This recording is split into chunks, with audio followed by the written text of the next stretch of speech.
bracha, que je vous protège, je vous donne la santé, la joie. Bon, bien sûr, il y a beaucoup des femmes qui s'appellent Hannah. J'ai une sœur aussi qui s'appelle Hannah. Et le nom Hannah, c'est un nom biblique. Hannah Nivia, Hannah la prophétesse, qui était une grande sadéquée. D'ailleurs, chaque matin, il y a une prière de Hannah. Batit Palel, Hannah, Batoma. La prière de Hannah, elle est très, très, très belle, très importante. Hannah, elle nous a appris quelque chose de magnifique. Que c'est Hachem, le grand. Hachem, il peut faire élever quelqu'un, il peut le faire tomber aussi. Hachem, il peut décréter que tel et tel, il n'a pas d'enfant, et après il aura des enfants. Il y a quelqu'un qui est venu chez moi, qui n'a pas des enfants. Et je lui ai fait la bracha. Il me dit, quand je vais avoir les enfants? Je lui dis, je ne suis pas le bon Dieu. Moi, je fais la bracha. Non, dis-moi quand. Parce que si tu dis quand je vais avoir un enfant, je vais avoir l'enfant. Alors, je lui dis, ben, si Dieu tu auras des enfants. Oui, mais quand? J'avais peur qu'il me frappe. Alors, pour me débarrasser de lui, je lui dis, alors si Dieu veut, maintenant, ou je dis maintenant. Et pour qu'il s'en aille. Eh bien, mes amis, 3 mois plus tard, sa femme était enceinte. Il m'a envoyé 40 personnes. J'ai rien. Vous savez que je leur ai dit?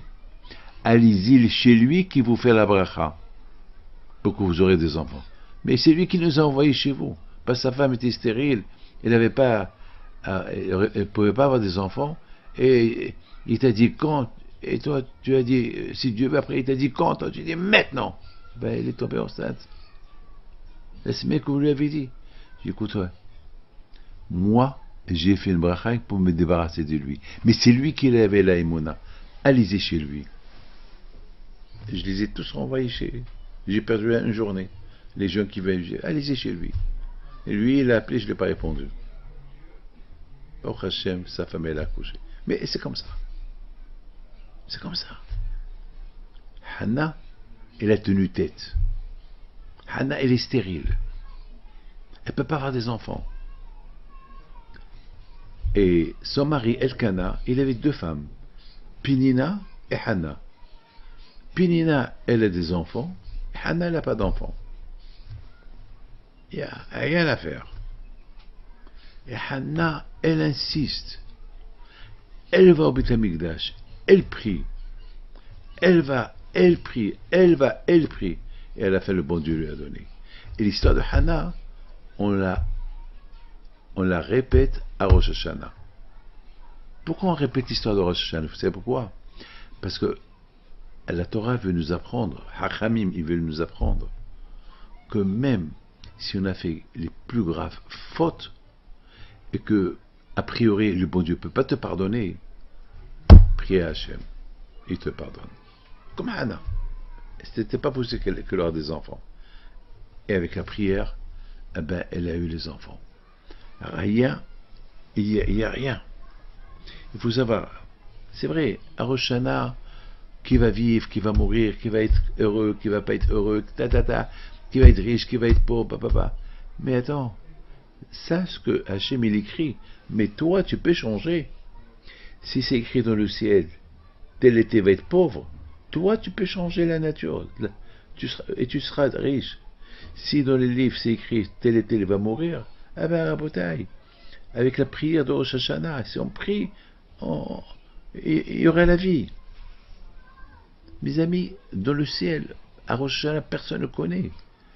Qu'est-ce qui va se passer pendant toute l'année? On ne sait pas. Alors, il faut avoir la émouna, il faut prier. Il faut prier, je vous donne parole d'honneur. Regardez Yitzhak Avinu, regardez Rachel. Rachel était stérile. Rivka était stérile. Sarah était stérile. Et Akadosh Baruch Hu, la force de la prière. La prière, elle peut changer la nature. Dire que Hachem bimaso, demandez à Hachem. Hachem, il a tout. Vous savez, mes amis, nos sages ils disent que lorsque les Juifs ils allaient au Beth Amikdash, à Sukkot, il y avait des millions. Mais comment ils vont faire la fête de Sukkot à côté du Beth Amikdash? Il n'y avait même pas de la place pour 500 personnes. Il y avait là-bas des millions, avec la soukha, avec tout. Comment?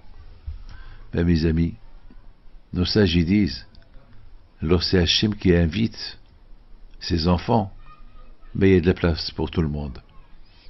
Grâce à Dieu, pour le mariage de mon petit-fils, ben, toute la famille était à la maison.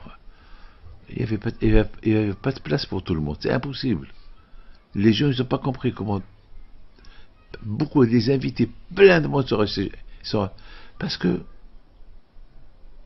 lorsque c'est le papa qui invite ses enfants, ses petits-enfants, ses arrière-petits-enfants, alors il y a de la place pour tout le monde. Il y a toujours la place dans le cœur. C'est ce qu'on appelle le cœur large. Le cœur, il est petit, oui ou pas? Je ne sais pas si vous avez vu un jour comment il est le cœur. Très petit. Moi, j'ai vu une fois un cœur humain. Je l'ai vu. Très petit. Il n'est pas grand. Mais il peut être très très large. Il peut contenir des millions de personnes dans ce cœur, ce petit cœur-là. Lorsqu'on a un bon cœur, alors il y a de la place pour tout le monde. Que Dieu vous protège et vous donne la santé et la joie. Amen.